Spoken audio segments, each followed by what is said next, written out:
Maria Santana.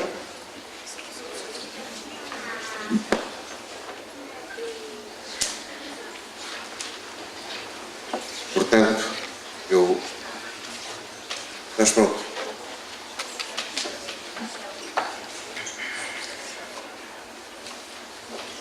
O nosso colega, o Ricardo Antero, vai iniciar o seu trabalho.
Ora, muito boa tarde a todos. É um prazer estar aqui convosco. Nós iremos passar então de imediato à nossa conferência. Estaremos convosco à volta de 40 minutos, 45 minutos. Eu sei que é um pouco maçador para vocês, já que não saíram, terem agora a paciência de me ouvir. Eu estou aqui como astrónomo amador, como estudante também da filosofia espírita, e para falar para vocês sobre a vida inteligente no universo e a pluralidade dos mundos habitados. Há coisas interessantíssimas que dizer. Eu gostaria que pudessem abrir um pouco mais as luzes, por favor, se fosse possível. Se calhar não tanto, não sei se é possível dosear um pouco menos. Está ótimo assim, muito obrigado. Havia um astrónomo inglês chamado James Jeans, em que ele dizia que,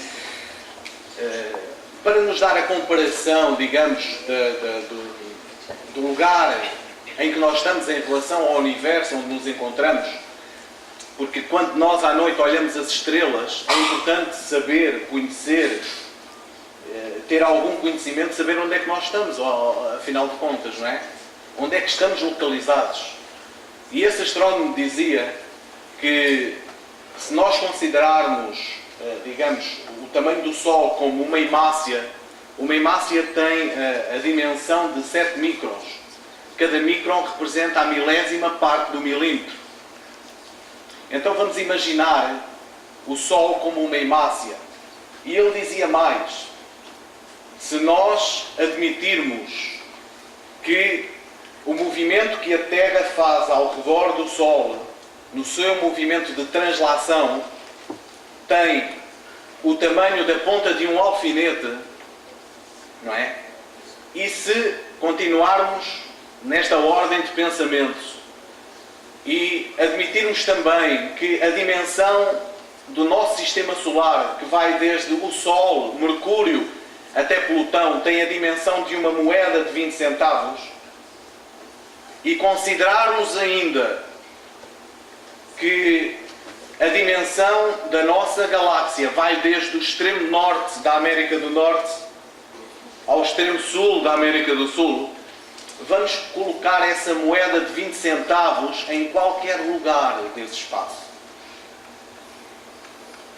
Para nós percebermos, entendermos, no fundo, a pequenez que nós somos, e à medida que os avanços da ciência astronómica avançam, é sinónimo de que quando nós começamos a pensar nestas dimensões, nós começamos a ficarmos cada vez mais pequeninos. Eu pus aqui, comecei por pôr este acetato para nos dar uma pequena ideia do lugar onde nós estamos em relação à nossa galáxia. A nossa galáxia é uma cidade de estrelas, de aproximadamente 200 mil milhões de estrelas. E o nosso Sol é uma dessas estrelas perdida nessa imensidade. Quando nós olhamos o céu à noite e vimos as estrelas, nós estamos a ver um pouquinho só da nossa galáxia. Não estamos a ver praticamente nada. Bem, alguma coisa que nós vimos. São cerca de 6 mil estrelas visíveis a olho nu. Ou melhor, 3 mil. Porque as outras 3 mil estão no outro lado do hemisfério da Terra. Se alguém duvidar, pode contar. Se nós, nesta ordem de pensamento, considerarmos a nossa galáxia, nós vamos ver que a nossa galáxia tem um diâmetro de 100 mil anos-luz. Um ano-luz, não é? São a medida astronómica para nos ajudar a compreender o tempo que a luz demora a percorrer. Porque a luz não é instantânea. A luz percorre espaço e isso tem um tempo.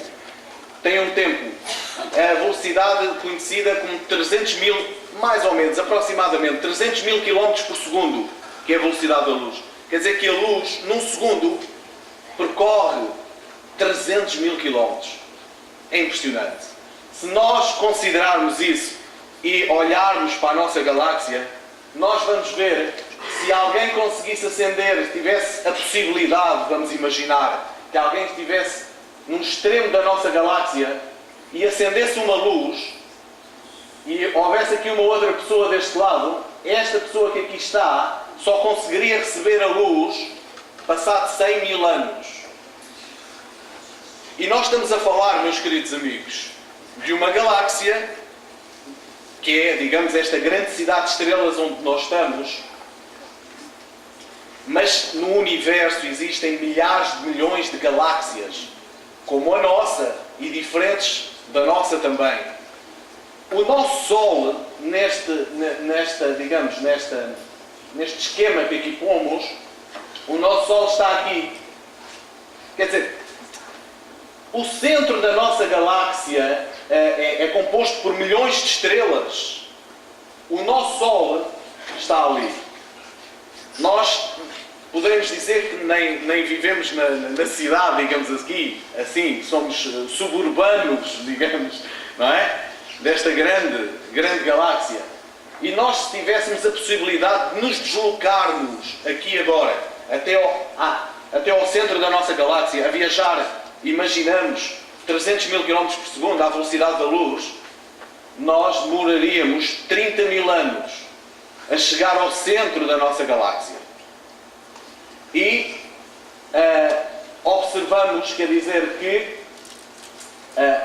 estas dimensões são extraordinárias, extraordinariamente estonteantes.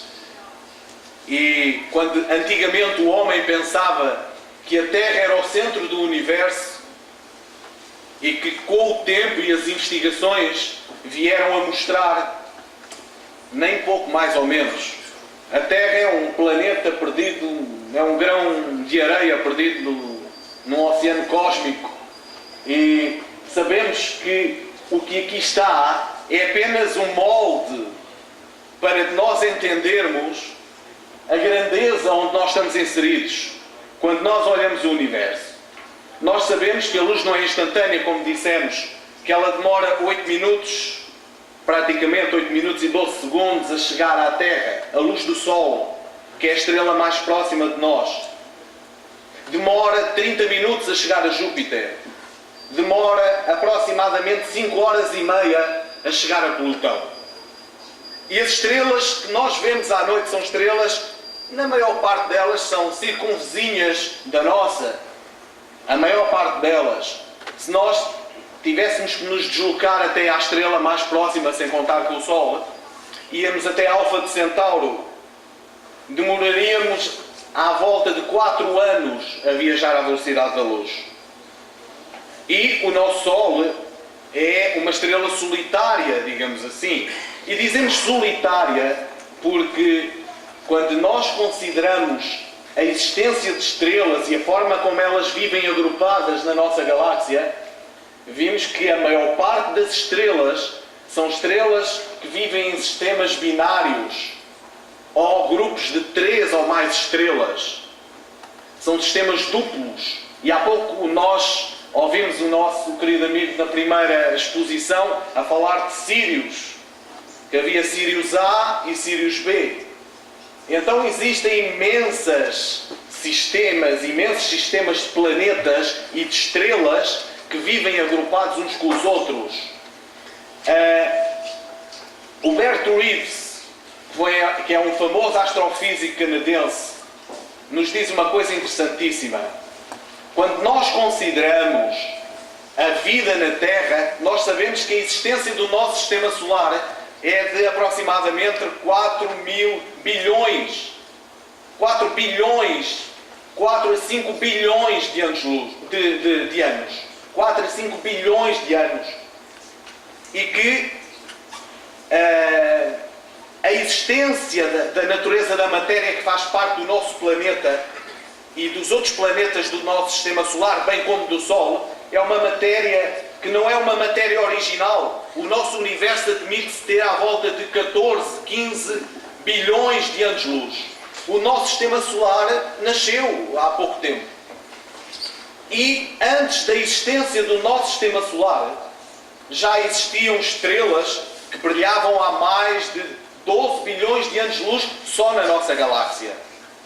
Quer dizer que a matéria que faz parte da Terra, do planeta onde nós estamos, é uma matéria não original, poderíamos dizer até uma matéria reciclada, porque os planetas e as estrelas formam-se a partir da decomposição de estrelas e de planetas também.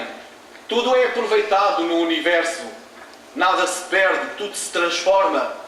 E isto significa dizer, no dizer desse grande astrofísico canadiano, o Bert Reeves, em que ele diz que nós estamos em dívida para com as estrelas, por elas terem fabricado os átomos de que são constituídas as moléculas dos olhos com que nós as observamos. Quer dizer que aquilo que elas têm na sua constituição, de uma forma geral, nós também temos. E quer dizer também que quando nós olhamos para o céu, nós não estamos a ver as estrelas. Parece uma afirmação arrojada. Então o que é que nós vemos? Nós estamos a ver a luz que delas recebemos. Porque não estamos a ver as estrelas no momento atual delas lá. Nós estamos a receber a luz delas. Existe uma galáxia parecida com a nossa que é possível ver agora nas noites de verão, que é a galáxia de Andrómeda, que é aquela que está mais perto de nós. Quando nós olhamos para elas, nós estamos a ver a luz que ela emitiu há mais de 2.300.000 anos atrás. Significa dizer que nós não vemos o presente. Nós olhamos o passado. Quando nós observamos o céu, nós estamos a olhar o passado. E estamos a ver, digamos, uma parte apenas desse passado. Muitas dessas estrelas, meus queridos amigos, podem já ter explodido, desaparecido, e nós ainda não captámos essa informação. Porque a luz, como não é instantânea, demora tempo a chegar. E isto dá-nos uma dimensão, para nós que aqui estamos, de uma certa pequenez, de aprendermos, de abrirmos os nossos corações e as nossas mentes para aquilo que está à nossa volta. A ciência astronómica vem-nos ajudar a desbravar esse campo. Muitas das coisas que a ciência nos traz, muitas dessas coisas são coisas que nós estamos a tomar conhecimento delas há muito pouco tempo. Porque quando nós iniciamos a nossa viagem no universo, nós estamos realmente a observar observar, digamos, e estamos a ver que estamos num tempo reduzidíssimo, em comparação, com certeza, com outras civilizações muito mais avançadas do que nós, admitindo, já que podemos aqui também trazer alguma outra informação, digamos, paralela, admitindo esta pluralidade dos mundos habitados, quando nós referenciamos um dos livros, que é o Livro dos Espíritos de Kardec, em que Kardec pergunta às entidades venerandas se todos os globos que circulam no espaço são habitados. E os espíritos dizem sim, e o homem terreno está bem longe de ser, como acredita, o primeiro em inteligência, bondade e perfeição. Há, entretanto, não sei se vocês estão a ver, assim está melhor? Mais? Mais? Tá bom. Pronto, mas eu também estou a ler, também facilita. Há, entretanto, homens que se julgam espíritos fortes e imaginam que só este globo tem o privilégio de ser habitado por seres racionais. Orgulho e vaidade, creem que Deus criou o universo somente para eles. Isto é extraordinário. E na pergunta seguinte, as entidades venerandas perguntam: os mundos mais distanciados do Sol são privados de luz e calor, de vez que o Sol desaparece apenas como uma estrela? E respondem: acreditais que não há outros fontes de luz e calor além do Sol? Não tendes em conta a eletricidade que em certos mundos desempenha um papel desconhecido para vós, bem mais importante que o que lhes cabe na Terra?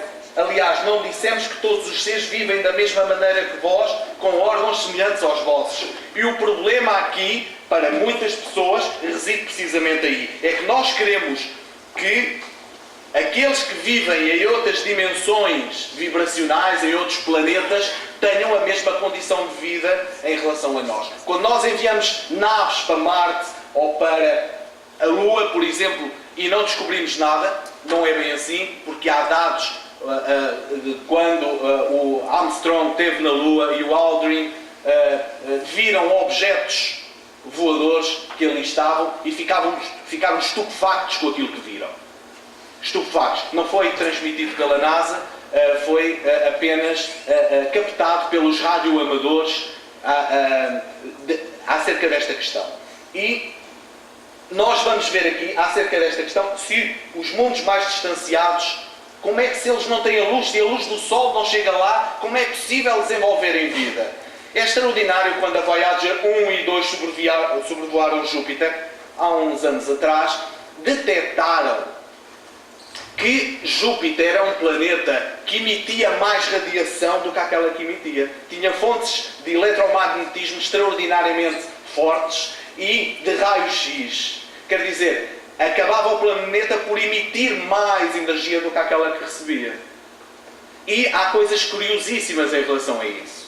Nós sabemos que a vida no cosmos, naturalmente que os mundos que habitam no universo são planetas, são escolas, são educandários para cada um de nós. Nós estamos na Terra e estamos a educar-nos também. Estamos numa escola também para nos educar, para aprender. Certamente que haverão outras escolas planetárias no universo, com formas de vida subjugadas e subjacentes, digamos, a programas espirituais, digamos assim, ou aquilo que vocês quiserem chamar, para cada uma dessas grandes civilizações. Sem dúvida que nós poderemos pensar que não somos os únicos.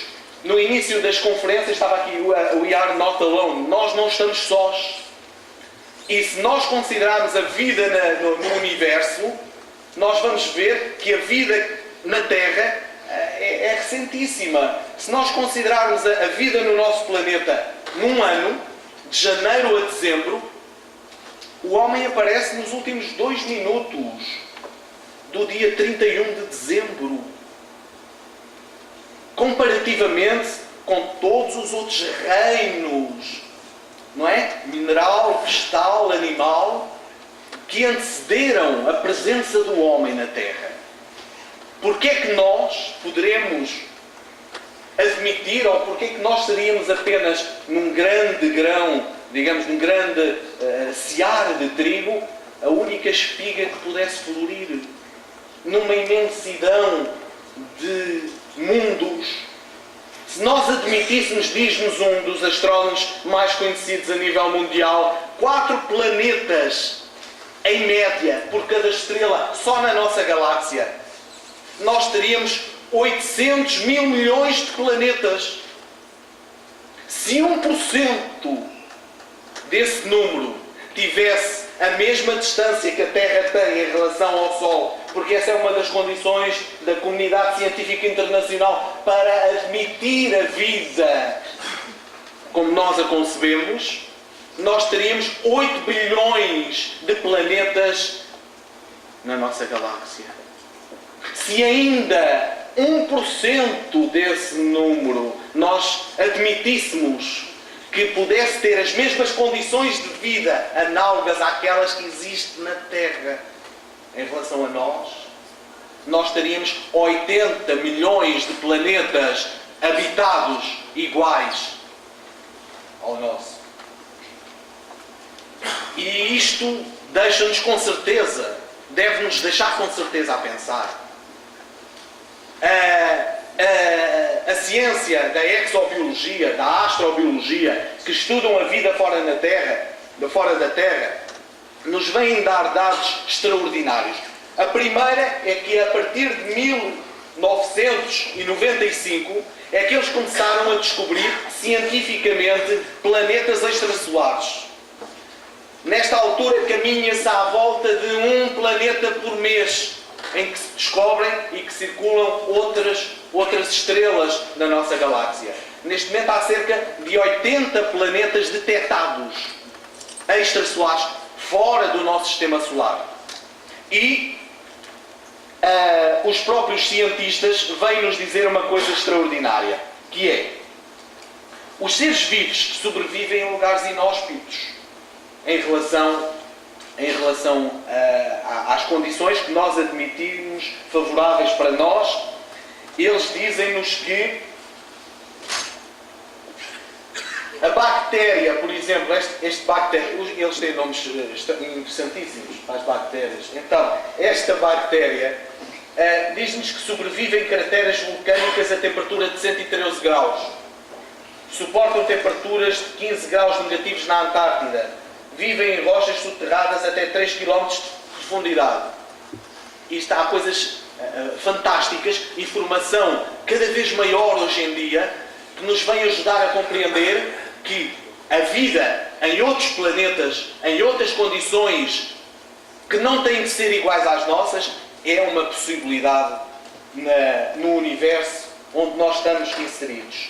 Inclusive há organismos não classificados que se desenvolvem em poças ácidas e alcalinas de 100%. E, por exemplo, uma bactéria que é Bacillus subtilis, que manteve-se durante 6 anos de permanência no espaço. Agora, ultimamente, houve umas investigações, lançaram uns balões para o ar, na Antártida, a 40 km de altura, captaram bactérias, onde os investigadores da Universidade de Boston dizem que é impossível que o ar de baixo seja levado até lá acima. E, através de aparelhos e de reservatórios criogénicos, trazem essa informação, essas bactérias cá para baixo, são analisadas, veem que não têm possibilidade de se desenvolver nas condições terrenas. Inclusive, uma outra bactéria, por exemplo, só para vos dar a indicação, que foi descoberta, foi analisada e esteve durante 3 anos na Lua, na lente da câmara da sonda Surveyor 3. Esta bactéria. Então nós começamos a perceber que, ainda agora ultimamente, houve outra informação. Na América Central, eles descobriram uns micro-organismos que se desenvolvem não tendo como base o carbono, mas o metano. São organismos metalogénicos, é o nome que lhes dão. Porquê que em outras esferas planetárias, submetidas a outras condições energéticas e vibratórias, não poderá, digamos, haver elementos químicos com capacidade de se desenvolver vida de acordo com essas condições ambientais, tipo o cloro, o silício, o hidrogênio e tantos outros elementos, não é, que nós conhecemos já e que possam ser a base dos compostos químico-orgânicos nessas esferas. Então, a ciência astronómica vai-nos lentamente trazendo estas informações, estes contributos para nós analisarmos, para nós refletirmos sobre eles, de forma a pensarmos que a vida não pode estar restringida entre os 20 e os 35 graus, como nós aqui consideramos. Vemos organismos a desenvolverem-se e que são capazes de desenvolver a temperaturas negativas, como nós já vimos, não é? E outros a temperaturas altíssimas, e estão aí outros organismos que são descobertos, por exemplo, nas fossas das Marianas, onde a luz solar não penetra, mas que são detectados. Então, meus queridos amigos, nós vamos perceber que a informação da existência de vida nos outros planetas não é de agora. Vem sustentada por grandes correntes filosóficas e religiosas, desde aquelas provenientes dos troncos orientais até outras, que nos vêm dizer, que nos vêm trazer essas achegas. A ciência hoje vai progressivamente trabalhando a informação que vai investigando, de forma que haja, no tempo e no espaço, um entrelaçamento entre a ciência e a própria religião.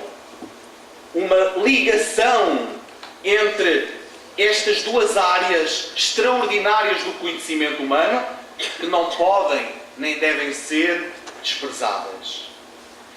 E vemos que, se lembrarmos, por exemplo, da figura de Jesus, quando Jesus diz: na casa de meu Pai há muitas moradas, eu irei para vos preparar um lugar. Se não o fosse, eu não o teria dito. E Ele, naturalmente, fala-nos do que? À luz daquilo que nós interpretamos como espíritas. Fala-nos que a casa do Pai, a casa de Deus, é o universo inteiro, que não pode criar nada inutilmente. Seria uma inutilidade criar uma imensidão de estrelas, de planetas, de esferas planetárias, de escolas, de educandários em diversas fases de evolução, para apenas sermos nós os únicos a habitarmos um planeta, que é o terceiro planeta a contar do Sol, entre tantos planetas com dimensões e com belezas daquilo que a NASA, que as fotografias que eles tiram nos trazem, e que nós vimos que coisa maravilhosa. As várias moradas, há muitas moradas. Se nós considerarmos a Terra como uma escola, nós poderíamos pensar, e poderemos pensar, que o trabalho que estamos a fazer aqui na Terra, dentro do programa que cada um tem, naturalmente, será naturalmente uma mais-valia para que amanhã, quem sabe, podermos voltar numa outra escola, como faz o aluno que começa nas escolas e nos graus inferiores até chegar à universidade. A aspiração dele é chegar o mais alto possível.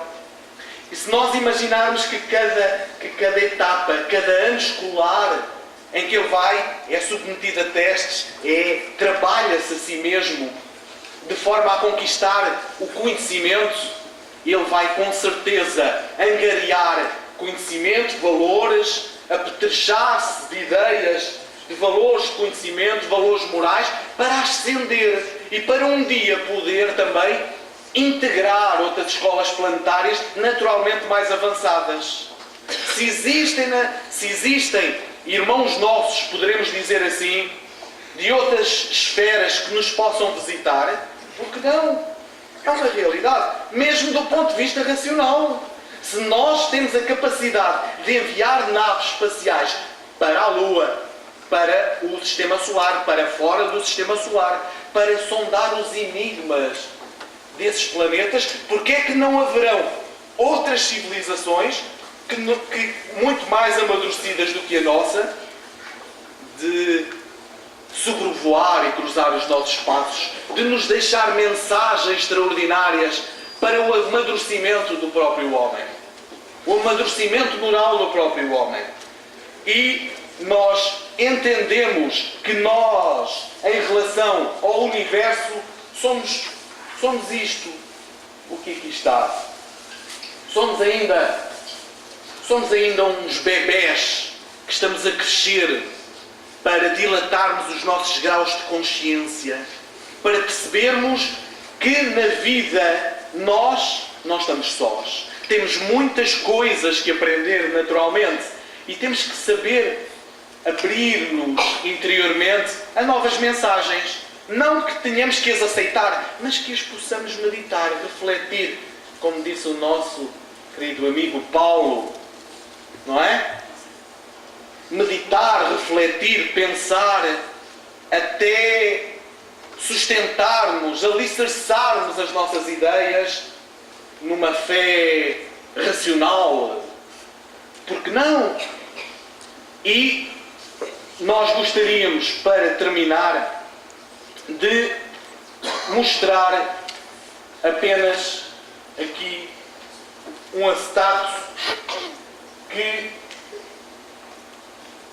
tem vindo a ser falado ao longo desta tarde, em que, quando nós falamos sobre os registros do fenómeno OVNI, há hoje imensas informações sobre isso.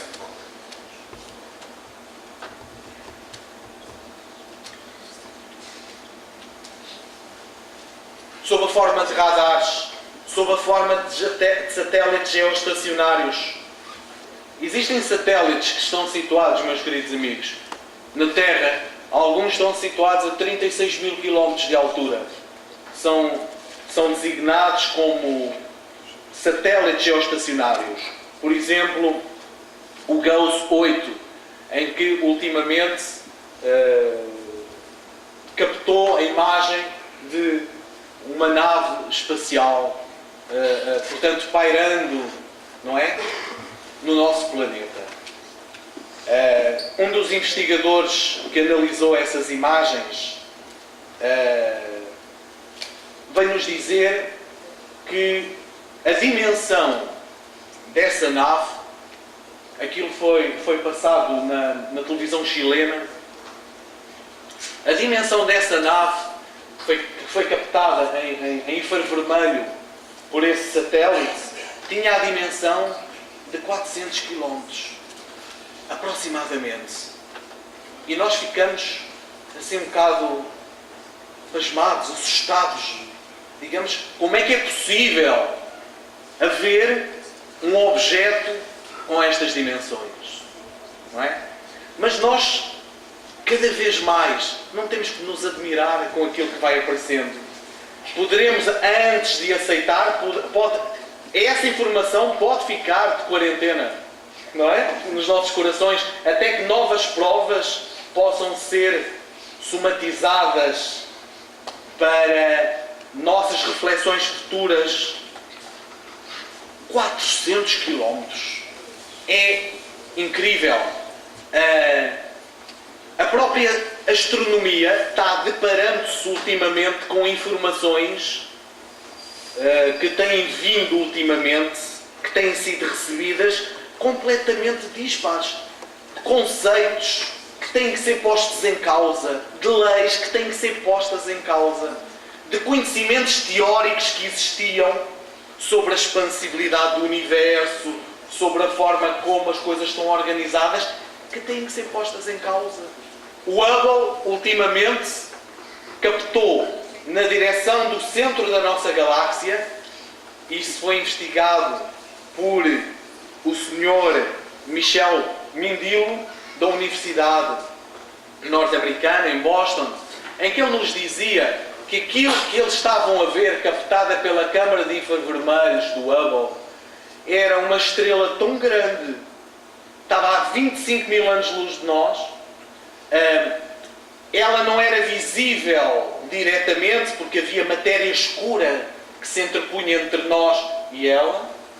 Daí a necessidade das câmaras neste tipo de radiação, para captar essa informação, e que essa estrela era tão grande que eles nos diziam que se nós colocássemos essa estrela ao lado do nosso Sol, ela ocuparia a distância que vai desde o nosso Sol até para além da órbita de Júpiter.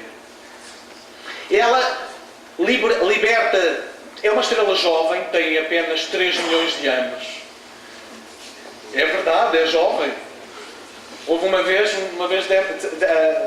demos uma conferência em que estávamos a falar sobre a vida no universo e sobre a vida do Sol, e que só daqui a 5 bilhões de anos o Sol iria desaparecer. E nisto levanta-se uma senhora da plateia que diz: meu Deus, que faço da minha vida que ainda não me casei. E nisto, quando nós falamos em idades das estrelas, meus queridos amigos, nós estamos a falar de milhões de anos. 3 milhões de anos é uma idade recentíssima. São estrelas jovens, são estrelas de hidrogênio azuis à noite. Quando vocês virem uma estrela azul à noite, de cor azulada, são estrelas jovens. Se virem uma estrela de cor amarelada, por exemplo, ou vermelha, já são estrelas mais velhas. Então, essa estrela, chamada Pistol Star, é tão grande que ela, num segundo, liberta tanta energia quanto o Sol liberta num ano, o nosso Sol. E nós dizemos assim: como é que a gente pode ficar pasmados com as informações que vêm, quando os conceitos da própria astronomia têm que ser, muitos deles têm que ser revistos? Não é? Ainda, ultimamente, aconteceu outra, que foi os investigadores detectarem através de aparelhos ultrassensíveis que a Lua tem uma cauda. E nós ficamos: mas a Lua tem uma cauda? Tem. E eles explicaram. É que os meteoritos que caem na Lua... Porquê caem na Lua? Porque a Lua não tem atmosfera. Então é bombardeada por meteoritos e libertam uma cauda de sódio, uma cauda de gás, sódio. E essa cauda que liberta, portanto, ela é muito menos densa do que o ar que nós vemos e que nós respiramos. Se ela fosse 1000 vezes mais densa do que é, nós veríamos nas noites sem lua uma zona imensa alaranjada, de cor alaranjada.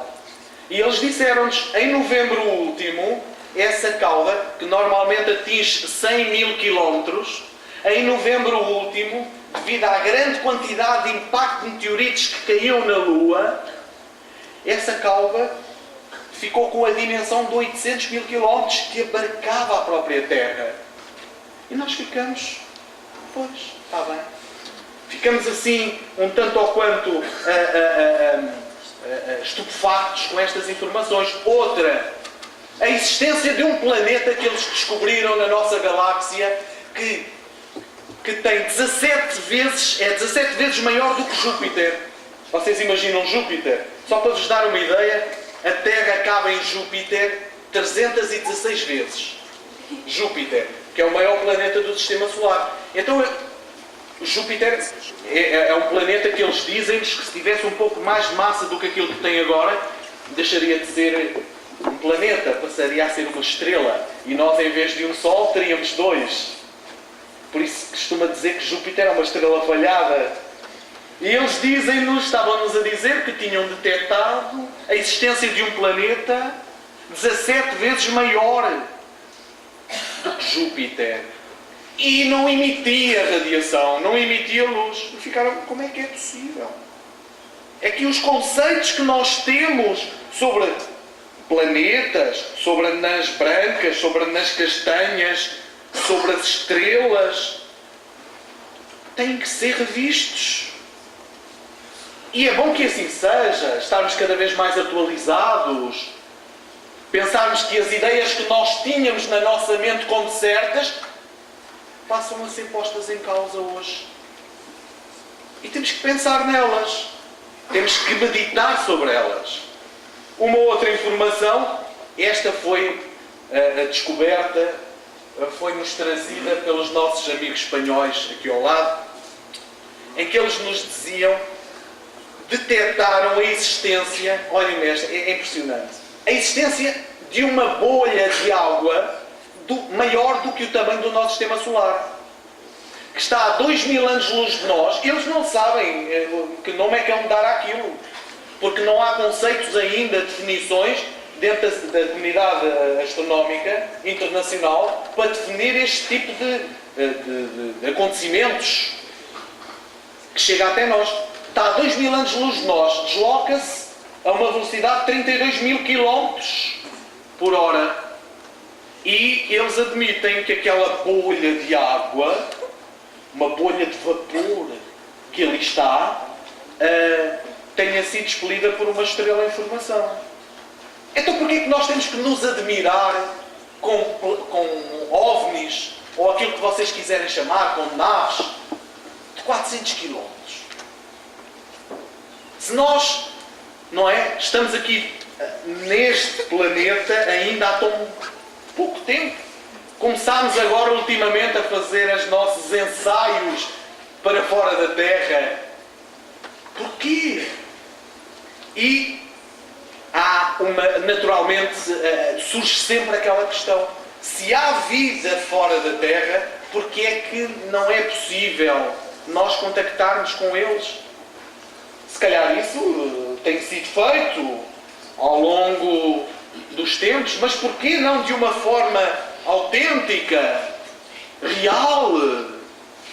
E nós poderemos dizer que na nossa perspectiva, essa possibilidade de comunicação entre a vida, entre nós terrenos e aqueles que vivem em outras dimensões planetárias da nossa galáxia, está subordinada às nossas condições morais, às nossas condições espirituais, às nossas condições do homem ainda que nós somos, do homem ainda não trabalhado por dentro, para poder ter acesso, para poder lhe ser dada essa possibilidade de podermos contactar de uma forma mais efetiva irmãos nossos, muito mais avançados tecnologicamente e moralmente do que nós. Eles não interferem no nosso caminho, não põem em causa, nem vêm tirar-nos o nosso livre-arbítrio. Como o objeto que foi detectado quando o avião bate no World Trade Center, que é acompanhado por um objeto. E nós poderemos perguntar, por que não haver ali uma barreira, alguma coisa, para que algum mal não pudesse acontecer à humanidade? Eles não interferem no nosso caminho. Há um senhor, para terminar, chamado Francisco Cândido Xavier. Esse senhor é simplesmente a maior antena paranormal do século. Tem mais de 400 livros psicografados, e ele, acerca desta questão, diz-nos o seguinte, e se vocês me permitem, eu vou passar, digamos, a informação que ele nos deixou acerca, desta possibilidade de contactar com outras civilizações extraplanetárias, extraterrenas. Ele nos diz: a dureza do nosso coração constitui um obstáculo para um contrato definitivo e estreito com os extraterrestres. Uma evolução intelectual iluminada pelo amor fraterno consoante os ensinos de Jesus, devidamente praticados, nos colocaria em condições de receber os seres superiores de outros campos cósmicos do universo, compreendê-los e assimilar-lhes as lições de progresso que nos pudessem ministrar. A dureza do nosso coração. Se nós pensarmos isto, nós vamos perceber que nós ainda somos criaturas muito imperfeitas. ainda olhamos muito para dentro de nós próprios, somos muito egóicos, não nos preocupamos com aquilo que está à nossa volta, nem com aqueles que vivem à nossa volta. E houve um espírito luminar que passou por entre nós, há 800 anos atrás, chamado Francisco de Assis, em que ele dizia e tratava todas as coisas por irmãos. Inclusive dizia irmão Sol, irmão Lua, irmã Água, irmão Vento. E, digamos, esta irmandade que nós precisamos estabelecer entre nós e aquilo que está à nossa volta é muito importante. Que nos ajuda a crescer não por fora, mas essencialmente por dentro. Porque é esse crescimento interior que nos vai garantir, esse amadurecimento interior que nos vai garantir essa possibilidade de podermos, de uma forma mais efetiva, de portas abertas e não escondidas como os governos fazem, estabelecer, digamos, essas ligações. Temos então de fazer essa escultura interior, de nos esculpirmos interiormente. Nós somos escultores de nós próprios. Se nós fizermos isso, naturalmente, vamos criar condições para, com estes conhecimentos lindos, extraordinários, que nós temos vindo aqui a receber por parte destes nossos grandes amigos, possamos agigantar-nos de dentro para fora, a tornar-nos cidadãos do mundo, mas essencialmente cidadãos do universo. Somos cooperadores, somos trabalhadores neste grande universo onde nós nos encontramos. Eu queria agradecer o convite que nos fizeram e a vossa paciência para comigo. Muito obrigado.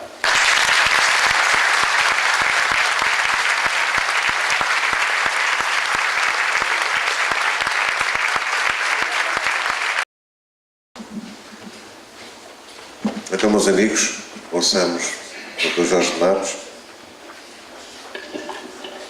Vais projetar... Jorge, vais projetar. Vamos para lá.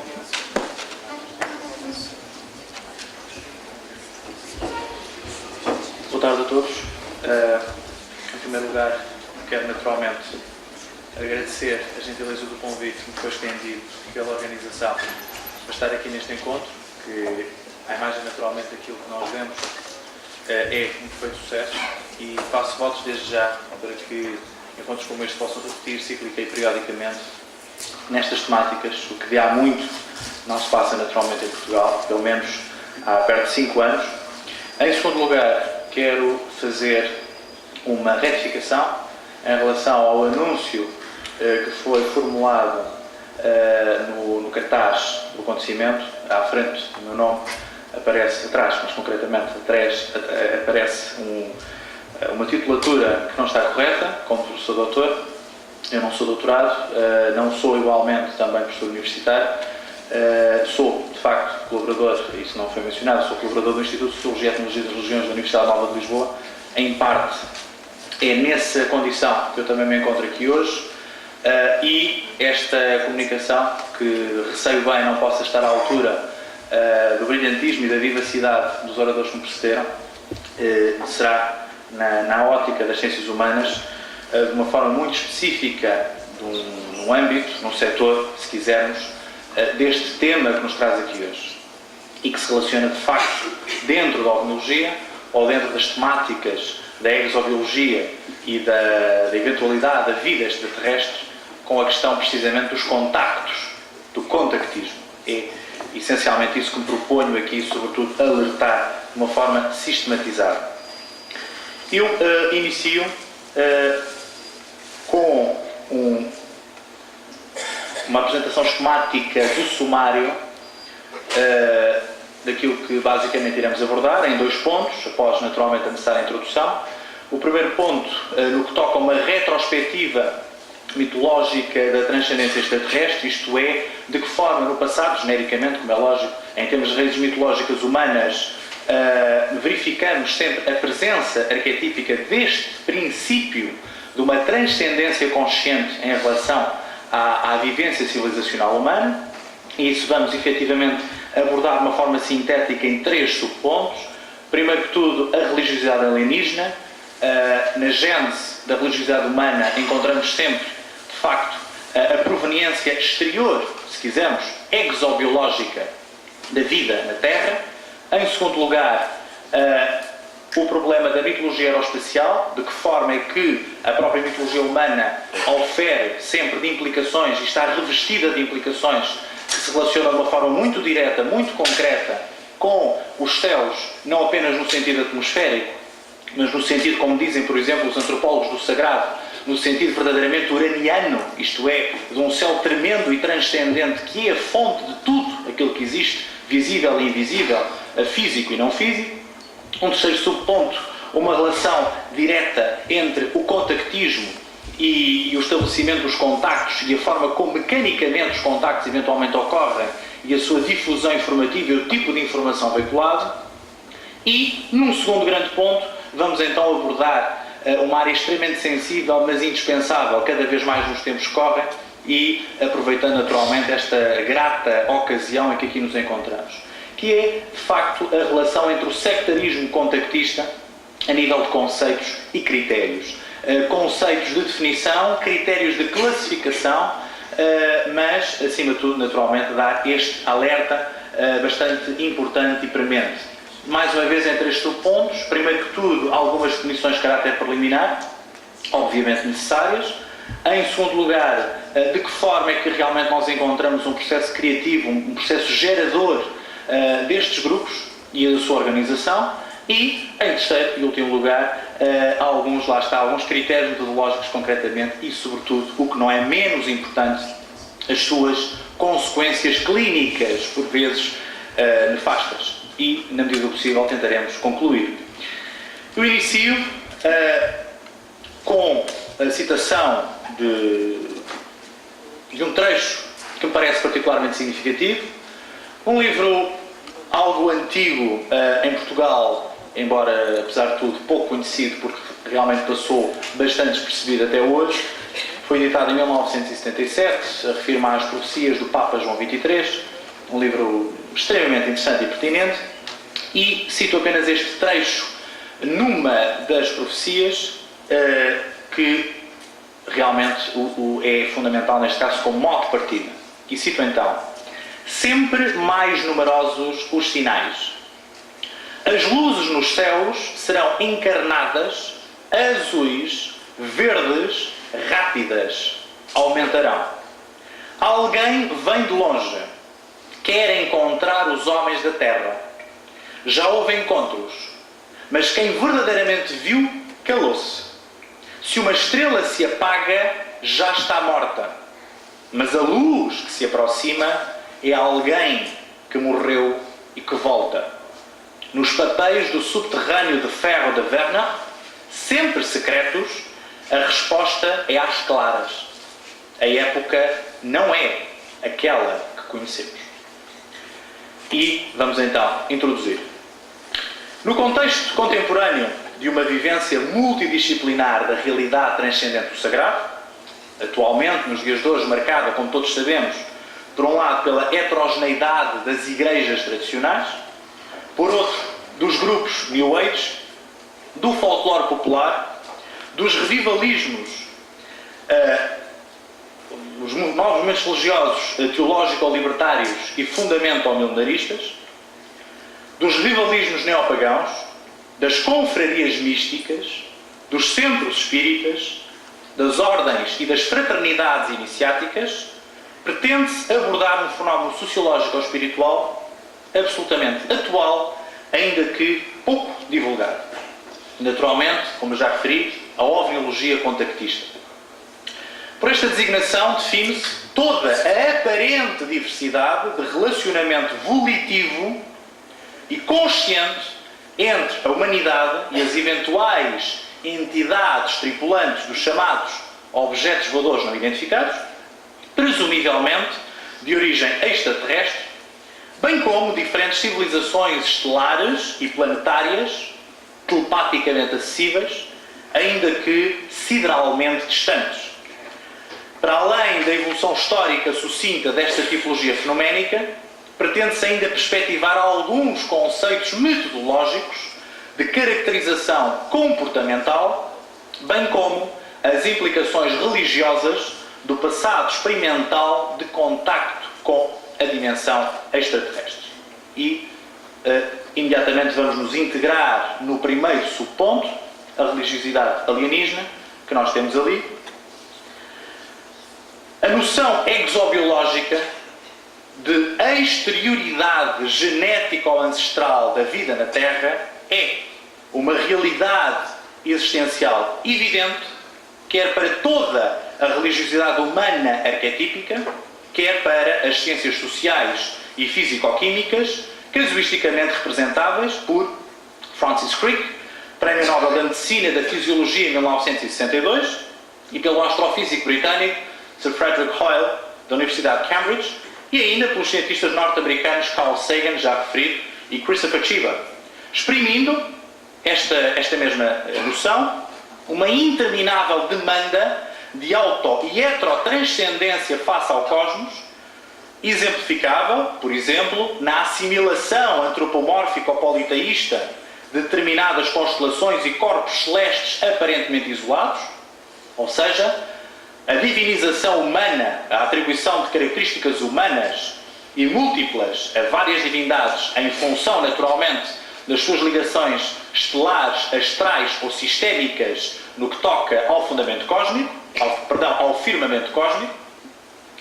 Por outro, na antiguidade funcional da acreditação divinatória da astrologia, como todos sabemos, nas míticas hierofanias profético-messiânicas, de entidades lumínicas logicamente exteriores ao nosso contexto planetário evolutivo, ou seja, na manifestação sagrada de aparições e de fenómenos análogos, normalmente envoltos em manifestações luminosas, e também na ambiência cósmica das fenomenologias atmosféricas anómalas. Essas também, como sabemos, são os casos normalmente mais frequentes e, portanto, mais percentualmente representativos de avistamentos, contactos genéricos, etc. Com efeito, a partir da consciência humana da transcendência celeste, segundo a qual o firmamento ilimitado e o espaço sideral externo se concebem enquanto postulados de potências ultraterrenas e perspectivas infinitas de dinâmica física e espiritual, isto é, quer neste, quer noutros planos de consciência, surgem-nos, na segunda metade do século XX, fenómenos psicossociológicos de uma síncrese, de uma mistura, portanto, de mediunidade aparente, por um lado, e de hermetismo teosófico-blavatskiano, portanto, a emergência da sociedade teosófica no que toca à perspectiva da organização e da criação do universo, isto é, quer no sentido da cosmogonia, quer no sentido da cosmologia, como foi sobretudo apresentado cerca de 1875 em diante pela senhora Helena Petrovna Blavatsky, a grande fundadora, criadora histórica da sociedade teosófica, de transmissão, portanto, informativa, alusiva a uma espiritualidade tipologicamente religante e projetada, hoje, principalmente, na investigação ovniológica contemporânea, criticamente surgidos a partir de rupturas existenciais, problemáticas, face a uma cosmovisão integrante, a uma visão unificada do próprio universo, como exemplificável, por exemplo, em aspectos como as visualizações, como revelações místicas, como experiências psíquicas, como chamados interiores vocativos e também crises mentais ou emocionais. E passamos de imediato já para o segundo subponto, a problemática inerente à mitologia aeroespacial. Desde as hipóteses especulativas em 1946, do escritor soviético Alexander Kazantsev, segundo o qual as divindades civilizadoras das religiões tradicionais da antiguidade seriam entidades extraterrestres humanamente divinizadas, do cientista Vyacheslav Zaitsev, que em 1959 publicou a obra Reminiscência Cósmica nas Inscrições Monumentais Antigas, assim se intitula o seu livro, publicado na Academia das Ciências da União das Repúblicas Socialistas Soviéticas. Realmente é espantoso Não é? Esta obra ter sido editada nesta época e principalmente neste país, que já não existe, como todos sabemos, defendendo uma perspectiva diacrónica de um registro histórico-cronístico da presença alienígena no planeta Terra, existente em múltiplos ramos do conhecimento humano, isto é, desde a epigrafia, portanto a ciência que estuda as inscrições nas pedras, desde a iconografia, a análise das imagens, a literatura, naturalmente, a mitologia e o folclore mundiais, desde pelo menos cerca de 4000 a.C.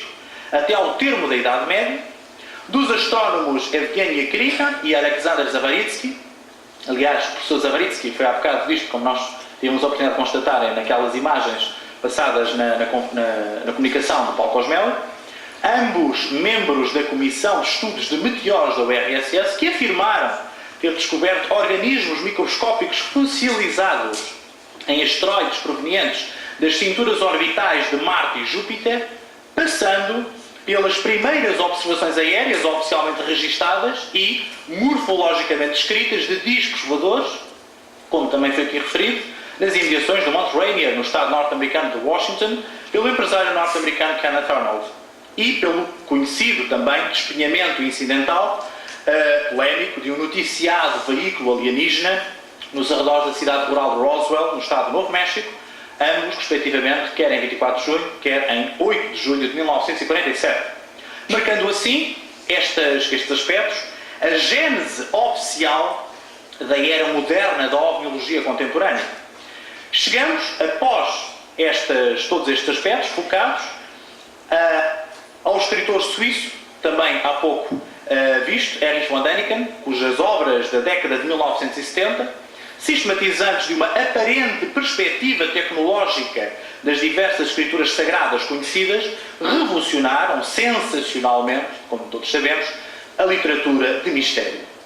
Contudo, o ponto inicial da linha temática condutora de von Däniken surge posteriormente com a apresentação pormenorizadamente descrita e estudada da visão do profeta hebreu Ezequiel, cerca de 592 a.C., da aparição, isto é, da hierofania, se quisermos, verticalmente descendente do carro celeste de Jeová, nas margens do rio Persa Khebar, como sendo a aterragem compreendida de um veículo interplanetário, testemunhada por um ser humano visual e psiquicamente impreparado, tendo sido este aspecto analisado pelo engenheiro aeronáutico norte-americano Joseph Blumrich, da National Aeronautics and Space Agency, e desta forma consequente generalizava-se então a parte pelo todo, aplicando-se abusivamente o mesmo modelo exegético a todos os relatos hierofânicos ancestrais,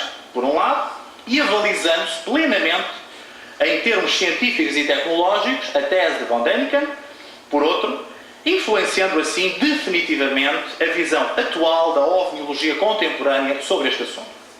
Contudo, explorar sociologicamente a transfiguração tecnológico-mecânica da mitologia extraterrestre constitui, de facto, uma investigação estimulante, exemplificada no evidente impacto na cultura popular, mediante uma interpretação anacrónica, perfeitamente descontextualizada muitas vezes do espaço e do tempo, da profetologia tradicional, à luz, neste caso, e nestes casos, de uma perspectiva instrumental perfeitamente contemporânea.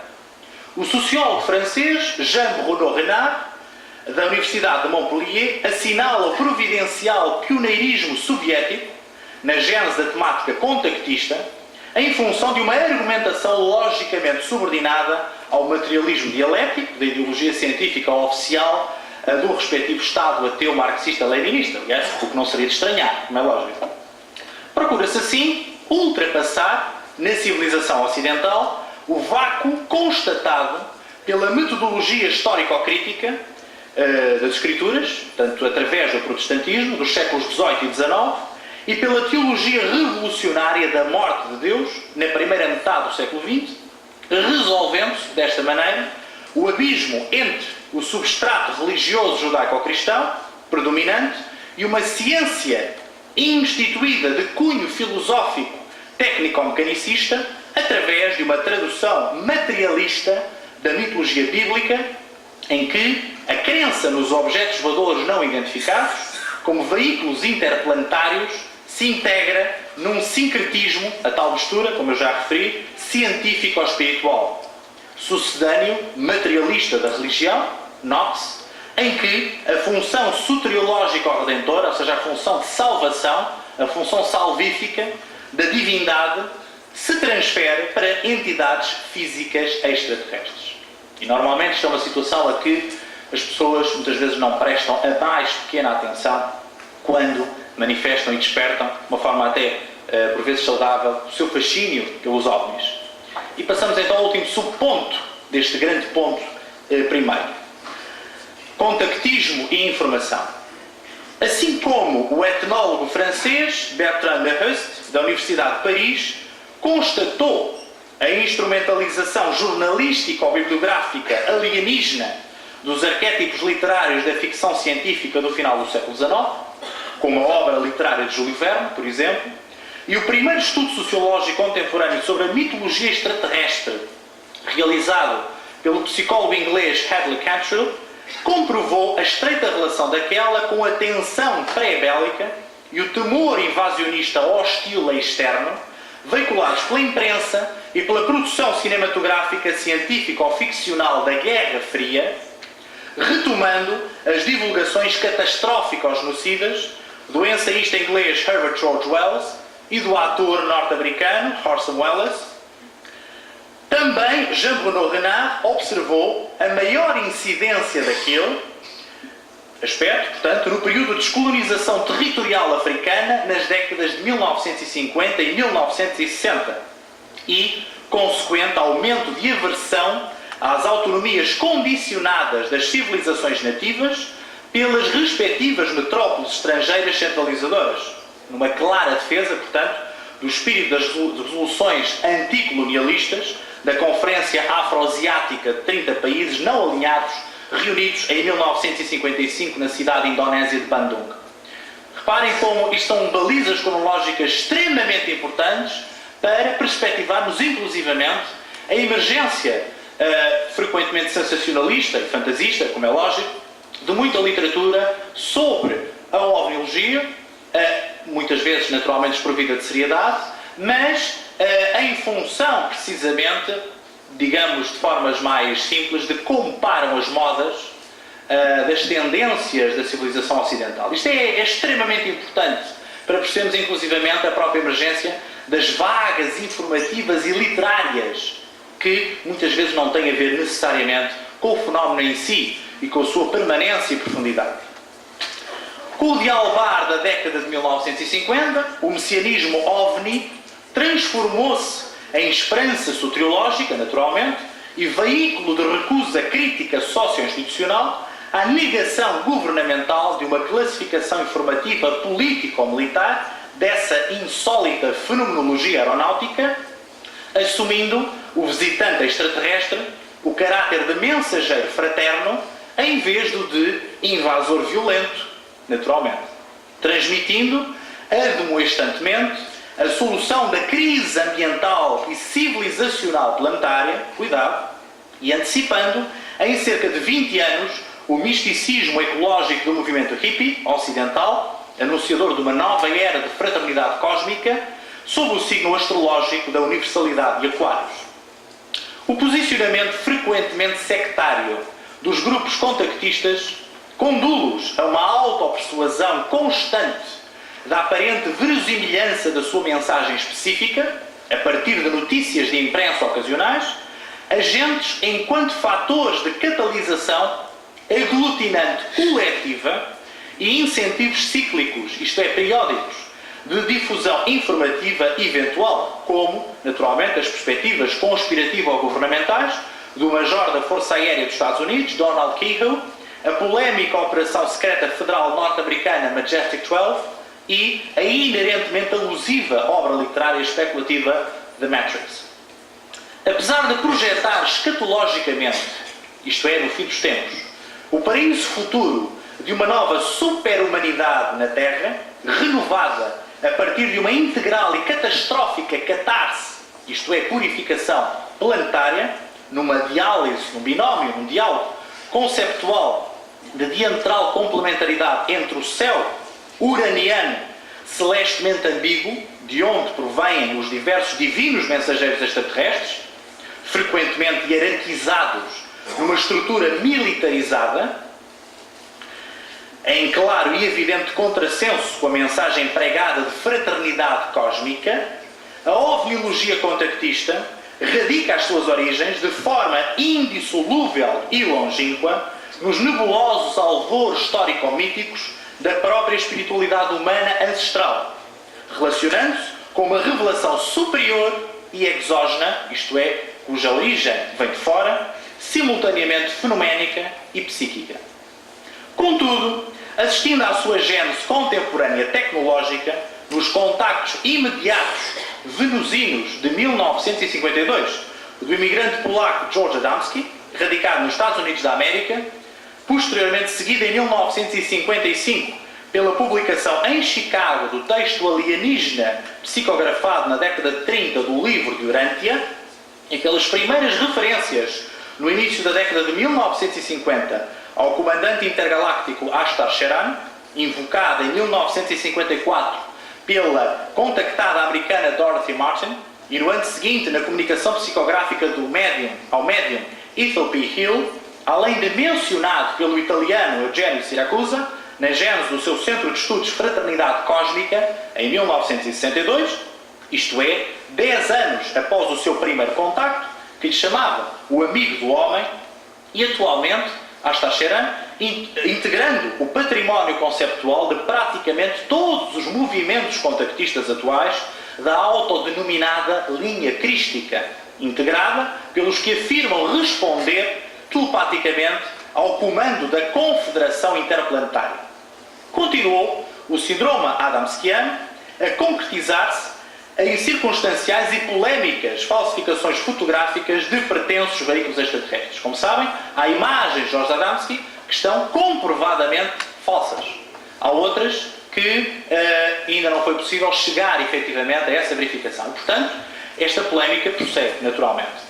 Seguiu-se no início da década de 1970 o surgimento de grupos sectários constituídos em torno de líderes carismáticos, como o movimento Unários, fundado em 1954 por Ernest Norman, a Ethereal Society, do inglês George King, de 1955, a Família Mundial Californiana, fundada em 1958 por Alan Michael Noonan, o Instituto de Investigações Cósmicas de Michigan, os Filiados da Luz, da médium canadense Robin McPherson, o Movimento Raeliano Internacional, do francês Claude Vorion-Rael, fundado em 1975 e que já esteve em Portugal em 1990, a Missão Rama, dos irmãos peruanos Carlos e Sixto Paz Wells, saída do Instituto Peruano de Relações Interplanetárias, e a Ordem dos 49, brasileira, fundada em 1977, entre outros. E passamos então rapidamente para o segundo grande ponto, a questão do sectarismo contactista, mais concretamente no âmbito das definições preliminares.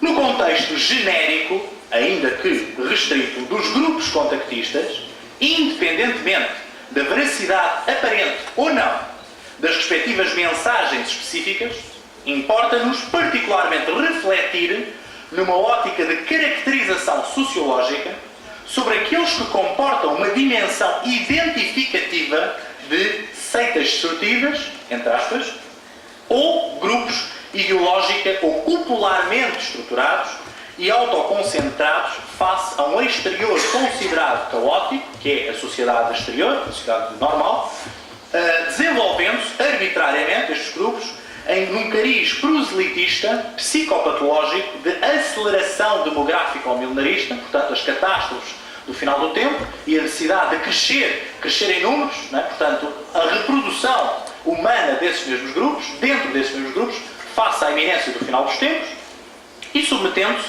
de forma autocrática ou ditatorial a personalidade dos membros a técnicas dogmático-doutrinais de dissolução psíquica coerciva, vulgo lavagem cerebral, segundo a proposta do investigador argentino Alejandro Agostinelli. A partir de uma grelha de classificação definida por outro investigador, o médico catalão Carles Berthet, cumpre-nos referir os seguintes 9 vetores normativos destas tipologias grupais.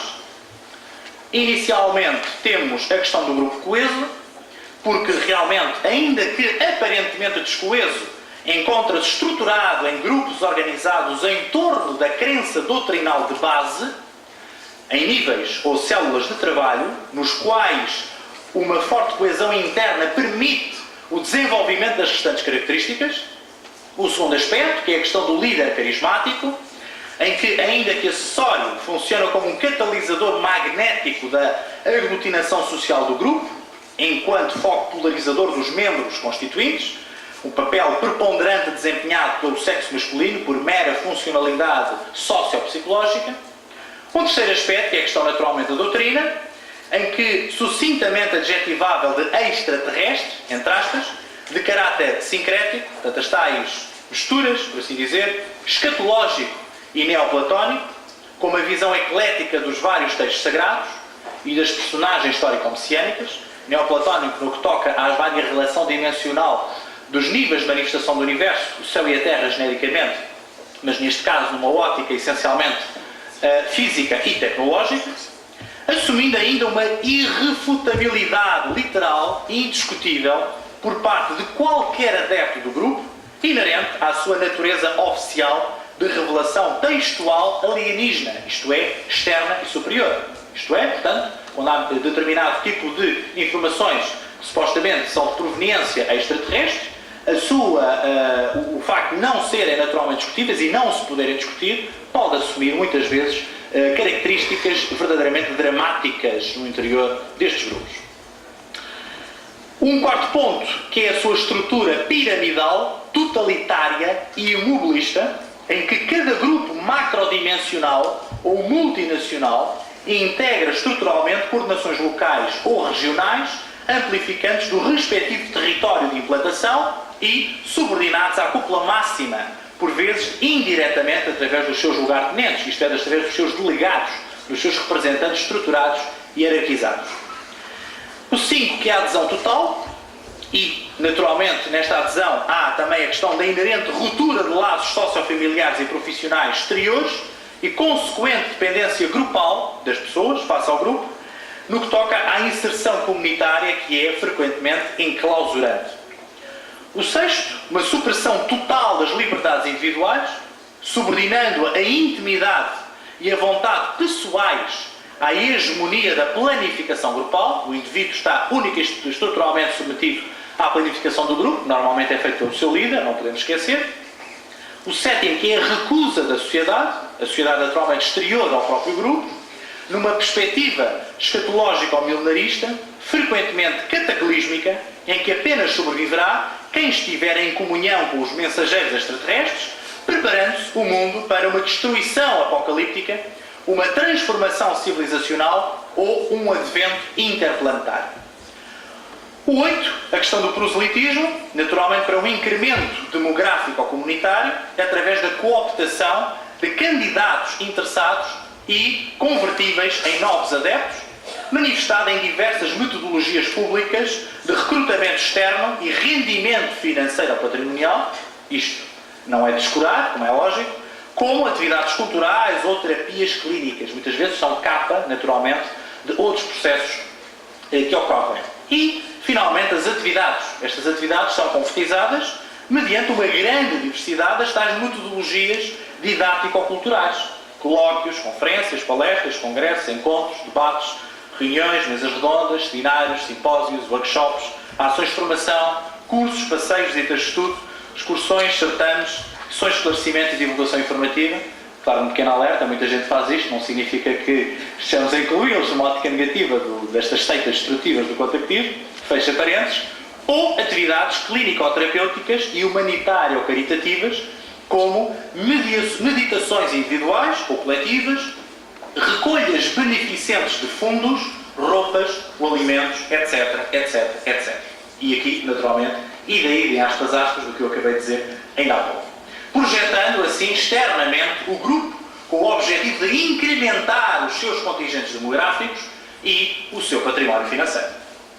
Segundo os sociólogos alemão Max Weber e inglês Peter Worsley, o carisma socialmente destacante da liderança sectária, enquanto magnetismo espetacular pessoal do indivíduo mediático que incorpora ativamente, transmite uma mensagem específica avalizada por determinados sinais e atos credencialmente comprovativos no seu estatuto qualitativo, realiza-se de forma parasitária na receptividade carente e enferma dos membros discipulares do grupo, cujo conjunto congregante consolida e emana o carisma do líder através das suas aspirações individuais, canalizadas para crenças cotidianamente adaptadas para um virtual cumprimento profético.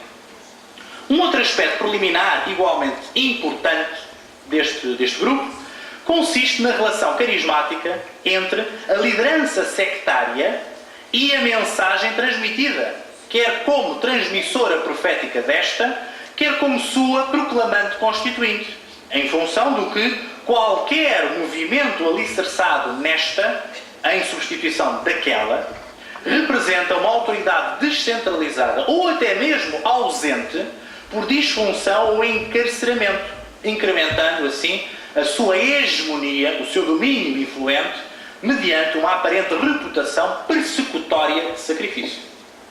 Aquele, naturalmente, que foge às regras, é perseguido pelo grupo, com o objetivo, naturalmente, de ser sacrificado. Mas este sacrifício é lido ao contrário. Ele é perseguido pelo grupo porque ele, de alguma forma, ameaça a integridade do grupo. E, precisamente por isso, é que ele tem que ser sacrificado como bode expiatório. Por outro lado, para apaziguar a ira, neste caso não dos deuses, mas dos extraterrestres. Curiosamente, a sua importância enquanto conteúdo transmitido manifesta-se no binómio doutrina-culto, em que, nas sociedades ocidentais, a doutrina revelada é mais valorizada que a doutrina do mito pessoal, amplificante da liderança, formando-se o corpo básico doutrinal do grupo contactista entre ambas, assim como aquela tem agentes específicos de divulgação estrutural sectária, ainda que sem uma liderança carismática absolutista. No que toca àquela diálise conceptual das tipologias doutrinais, pode assim nascer uma seita contactista em torno de um líder carismático, em que esta se sobrepõe àquela, de um profeta transmissor, em que ambas se equivalham, de uma liderança descentralizada ou ausente, em que aquela se sobrepõe a esta, ou de uma doutrina, em que apenas existe aquela. Como veem, neste caso, podemos ter 4 paladares à escolha. Tal como a doutrina revelada pode emanar através de diversas fontes, como líderes carismáticos, a reinterpretação de outras sínteses doutrinais prévias e inerentes corpos documentais, quer sejam dos textos sagrados tradicionais ou das tais mensagens dos extraterrestres, ou ainda a revelação mais específica, mais particular, a mensageiros fiéis, e cuja imposição definidora origina o culto contactista estruturalmente sectário, evoluindo inicialmente de uma audiência informe, uma audiência que não está estruturada, até uma organização sofisticada, passando por uma comitiva e um movimento à medida que se desenvolve desde a liderança insípida até a autoridade construída e consolidada. Esta mesma doutrina revelada, reparem, apresenta-se alicerçada em bases lógicas, técnico-científicas, credivelmente autodemonstrantes e alternativas face à atual crise contemporânea fideísta, da crise de fé, de valores civilizacionais, escatologicamente atrativa e socio-reivindicante de uma transmutação radical adversa na sua implantação social a outras homólogas, ainda que lhe sejam externas, e cuja validade remete para uma precipitação interpretativa comprovante dos acontecimentos realizados pela própria liderança carismática do grupo contactista. Como veem, há mecanismos internos dentro destes grupos, dentro da filosofia contactista, de autolegitimação. Portanto, isto é extremamente interessante e que facilita, portanto, o sacrifício dos membros desalinhados, precisamente como pequenos tumores ou pequenos cancros, não é, que urge eliminar para que o restante do grupo possa sobreviver e, por consequência, a sua visão do universo possa sobreviver dentro desse mesmo grupo, face, naturalmente, à sociedade exterior. Passamos assim rapidamente para o segundo subponto, a gênese organizativa dos grupos. Após uma prévia alusão sintética aos primórdios do movimento contactista contemporâneo, como já realizámos, independentemente da especificidade analítica ou sociológica posteriormente encetada e referida, até aqui já efetuámos, cumpre-nos agora abordar a sua estruturação genérica, desenvolvendo a proposta de Carlos Betchet. Para além da liderança centralizada ou não, o seu aparelho organizativo consta de uma hierarquia de autoridade, com uma liderança, com sublideranças e lugares de tenências. Portanto, a hierarquia de delegação de competências dos vários líderes e sublíderes que possa eventualmente existir. E de uma máquina burocrática de poder, podendo ainda os grupos contactistas ser genericamente catalogados, por um lado, em introversionistas e manipulacionistas, em que os raros primeiros adoptam metodologia de isolamento social face ao autodesenvolvimento interno, ao passo que os frequentes últimos, os segundos, procuram intervir transformadoramente na dinâmica civilizacional planetária através de uma acessibilidade expansiva face ao contacto externo. É ainda perfeitamente possível que os grupos sectários possam alterar a sua metodologia organizacional e profética ou interventiva, consoante a inerente evolução contextual de integração, oscilando entre uma estratégica apocalíptica de iminente precisão cronológica das catástrofes milenaristas que vão ocorrer, quase citando Diamesiano, e, por outro lado, uma indispensável redefinição escamoteante de objetivos da mensagem profética original face à ambiguidade do futuro imediato e a um virtual fracasso consequente. Isto é, ao passo que uns são capazes, como eu já disse, de dizer praticamente se está a chover ou se está a fazer sol quando o mundo acabar, os outros vão naturalmente adaptando-se à medida da marcha dos acontecimentos, tentando, na medida do possível, antevê-los. E, rapidamente, passamos para o segundo e penúltimo subponto. Os critérios metodológicos e as consequências clínicas. Conforme previamente referido, peço desculpa, o último subponto. Conforme previamente referido, os grupos contactistas tipologicamente caracterizados como seitas destrutivas realizam a desestruturação psíquica submissiva da personalidade dos seus membros através de metodologias de persuasão coerciva, como a lavagem cerebral, desde a inicial cooptação recrutante até à final vinculação alienante, passando pela intermédia doutrinação insociável. De início, portanto, naturalmente há a cooptação das pessoas, no meio as pessoas são doutrinadas, no sentido pejorativo do termo, em que procura-se desenraizá-las das suas ligações ao mundo exterior, inclusivamente até família, não só, e por último, naturalmente, procura-se provocar uma alienação que seja completamente vinculante. É neste sentido que a já citada fonte informativa igualmente nos transmite um conjunto de critérios metodológicos caracterizantes dos grupos contactistas destrutivos.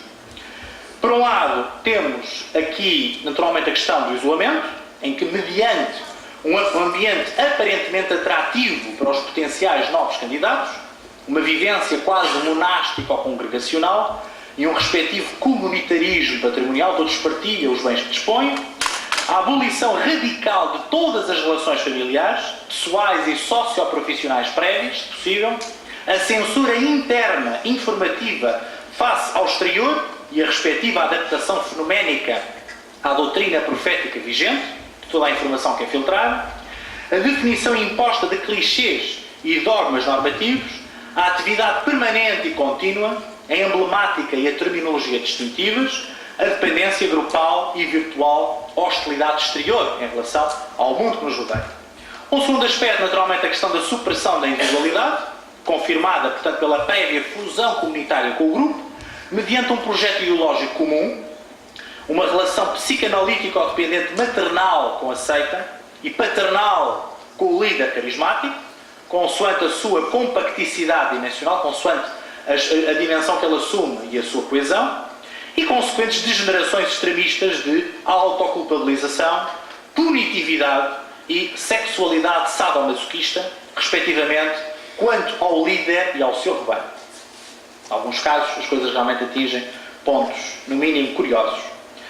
O 3, a questão da debilitação física, em que através de uma tortura alimentar subnutriente pseudo-vegetariana e pseudo-macrobiótica, um exercício médico natural-homeopático falacioso, uma hipersensibilização lumínica e sonora, insónias, alucinações, pesadelos e falta de repouso, tendendo à predisposição para o contacto superior, esgotamento psíquico e subsensorialidade resultante consequente de hiperatividade.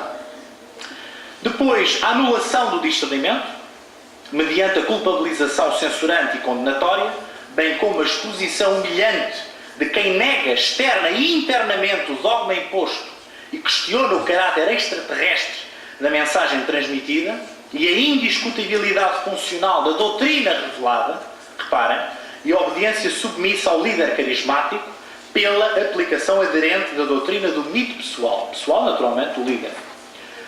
Os clichês, que são naturalmente as normas comportamentais e processuais pormenorizadas para cada situação ou atividade concreta, sistematizadas e codificadas através da edição interna ao grupo, de manuais ou guias orientadores do estabelecimento gradual do contacto e, finalmente, a insegurança atemorizante.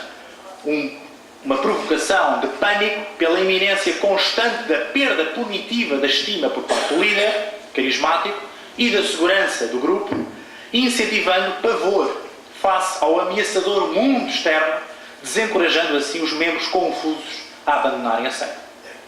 Paralelamente, podemos constatar as consequências clínicas derivantes desta análise classificativa, enquanto sistematização, se quisermos, sintomática, avalizada pela moderna psiquiatria sob a designação genérica de síndrome dissociativo atípico, manifesto como uma desordem dissociativa de desajustamento psíquico consequente de prolongada e intensa persuasão coerciva sectária.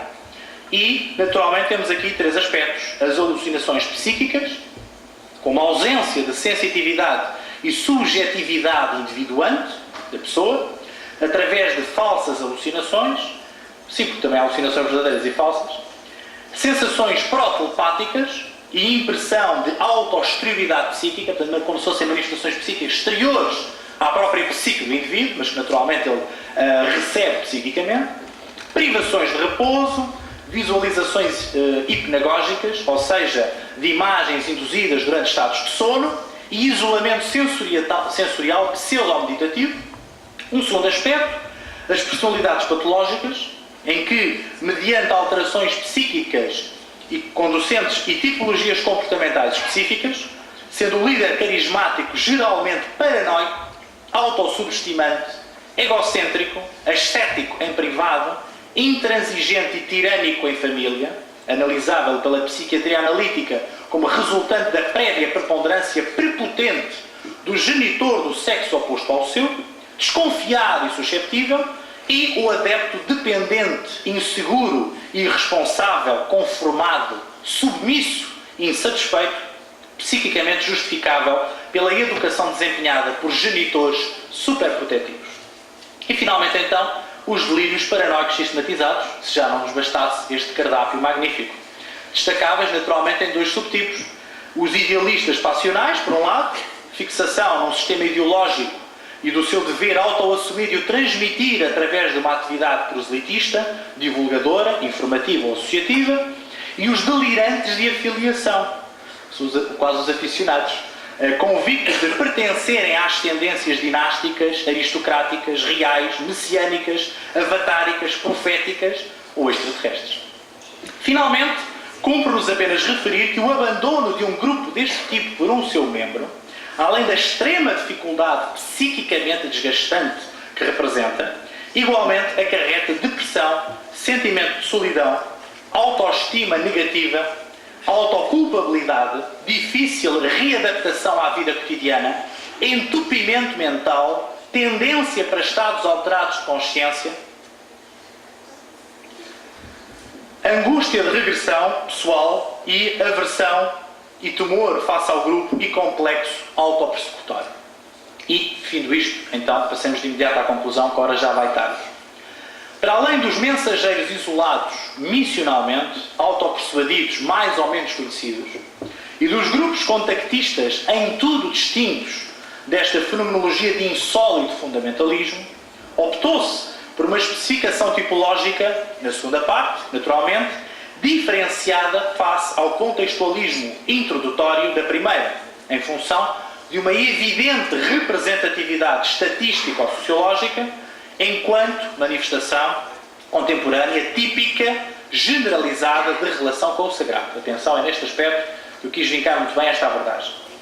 Fruto de uma eclética, isto é, de uma variada e ainda pouco estudada síncrese, tal mistura parasitária com uma espiritualidade esotérica, orientalista, teosófica ou cosmogénética, portanto, em que se parte da análise da doutrina da gênese do universo, da multinivelação e manifestação do universo através da teosofia, lendo-a numa ótica materialista e tecnológica ligada à biologia, repito, do ponto do tal preconceito materialista,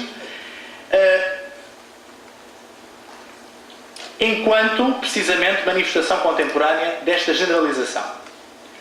E, por outro lado, de relação também com a mística folclórica popular, com o contactismo, procura, evidentemente, afirmar-se como alternativa massiva, atraente, que seja coeva, isto é, que não seja exatamente da época em que cada indivíduo vive, neste caso da nossa, e paralela à religiosidade tradicional, trajando-a de uma indumentária contemporânea adaptada à mentalidade tecnológica da época em que se insere, integrando ainda, essencialmente, uma face sinistra comum aos novos movimentos religiosos, messiânico-fundamentalistas, de cariz catastrófico, profético e alienante.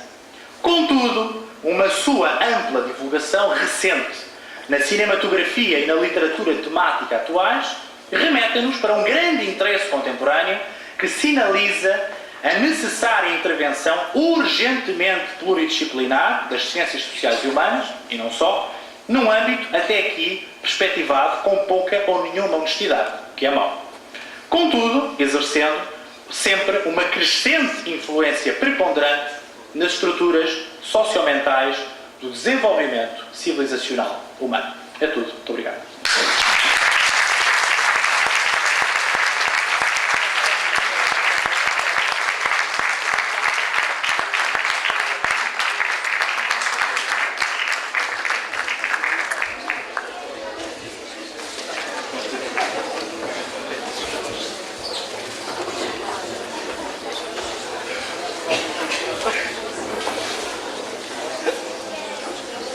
Bem,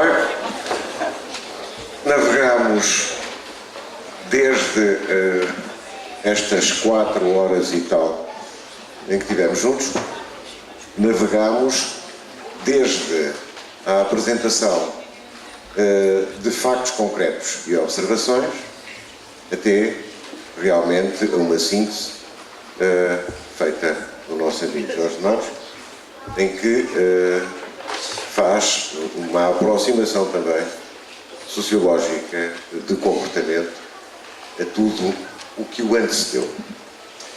Eu, neste momento, gostaria até de dizer mais umas coisas, mas não digo, porque está muito tarde, e vou-me limitar a perguntar às minhas amigas e aos meus amigos se querem fazer perguntas. O que eu queria fazer era isto. Queria fazer um máximo de 5 perguntas, porque as pessoas estão todas cansadas, nós também estamos cansados. Portanto, 5 perguntas, e depois, se houvesse alguém que quisesse dizer alguma coisa mais, então eu também passava o microfone. Portanto, primeira pergunta.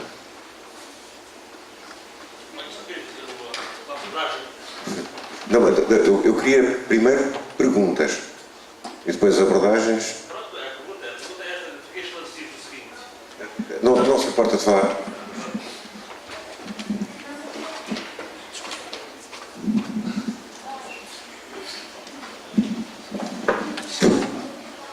Portanto, não sei se passou alguma coisa, mas foi quando foi aquele programa no México, estava lá a irmã Lúcia, não é? os homens desviaram um meteorito que, em princípio, ia destruir alguma coisa, certo? Mais tarde, já o mesmo aconteceu nas Torres Gêmeas. Em Nova Iorque, alguma coisa falhou aí, né? Portanto, é só isso.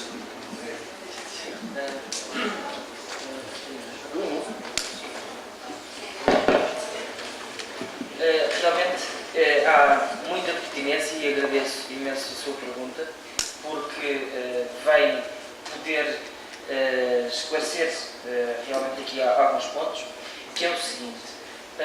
Uma coisa é um acontecimento como um meteorito a embater na superfície da Terra ou eventualmente no mar, mas esta Terra na superfície da Terra, o que seria uma catástrofe gigantesca e inimaginável. Portanto, temos aqui uma diferença bastante grande em que foi um fenómeno natural e outro, o atentado às torres do World Trade Center, que foi um fenómeno não natural, não é? Ora, a nível de catástrofes de natureza, houve uma intervenção. A nível de comportamentos entre humanos, não é? Eles não fizeram nem têm feito intervenção nenhuma. Ou seja, o que denotam, mais uma vez, a sua inteligência e deixam-nos com o nosso livre-arbítrio.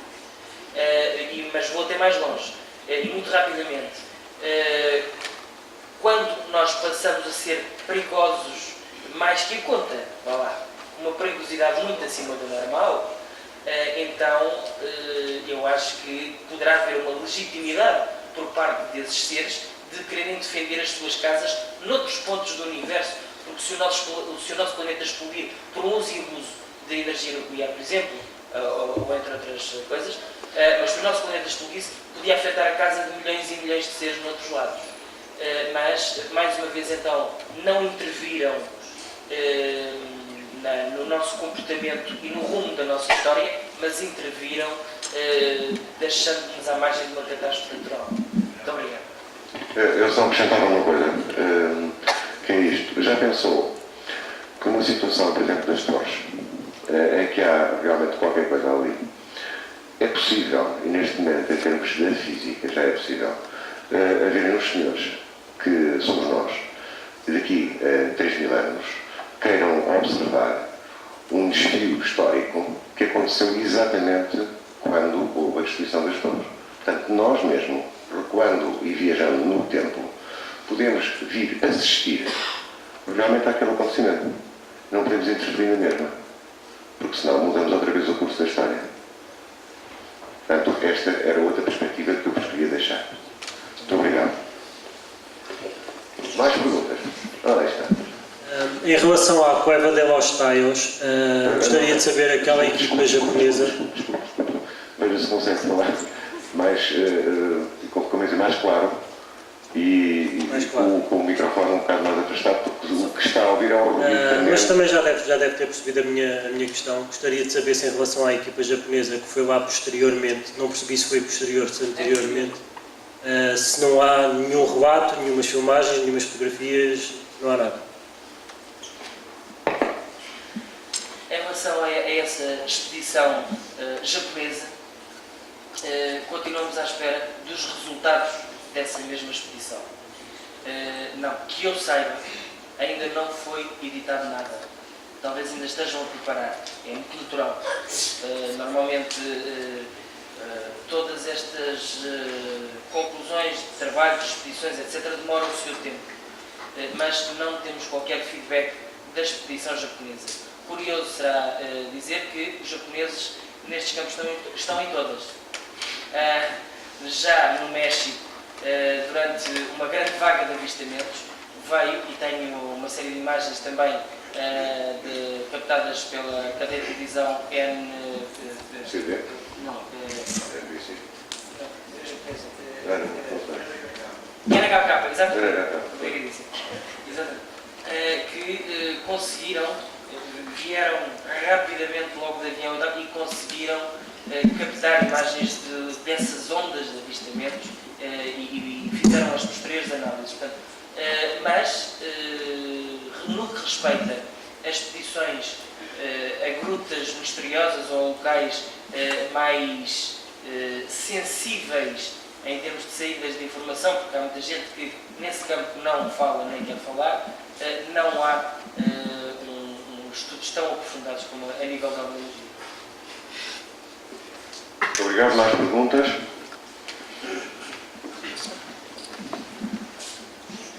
Gostaria de saber o primeiro orador, o Sr. Matos, em relação aos implantes colocados nas pessoas. Não se consegue ouvir, desculpa. Em relação aos implantes colocados nas pessoas, aqueles implantes foram radiografados em várias partes do corpo. Gostava de saber se há alguma área predominante no corpo onde isso é aplicado e gostava de saber que estudos é que têm sido feitos e se há já conclusões em relação à natureza e à razão de ser, a composição destes mesmos implantes. Muito obrigado pela questão. Aparecem essencialmente a nível de articulações. Aliás, eu mostrei ali as radiografias, embora possam aparecer em qualquer parte do organismo humano. Cavidade abdominal, cabeça. Aliás, eu foquei isso de que ao estar no implante esse objeto estranho dentro do cérebro, que é inoperável, porque se a pessoa for operada, obviamente vai morrer na mesa da intervenção, é um mistério logo à partida como é que ela foi parar. Ora, logo aí, perguntou-me a natureza, já estou quase a explicar tudo.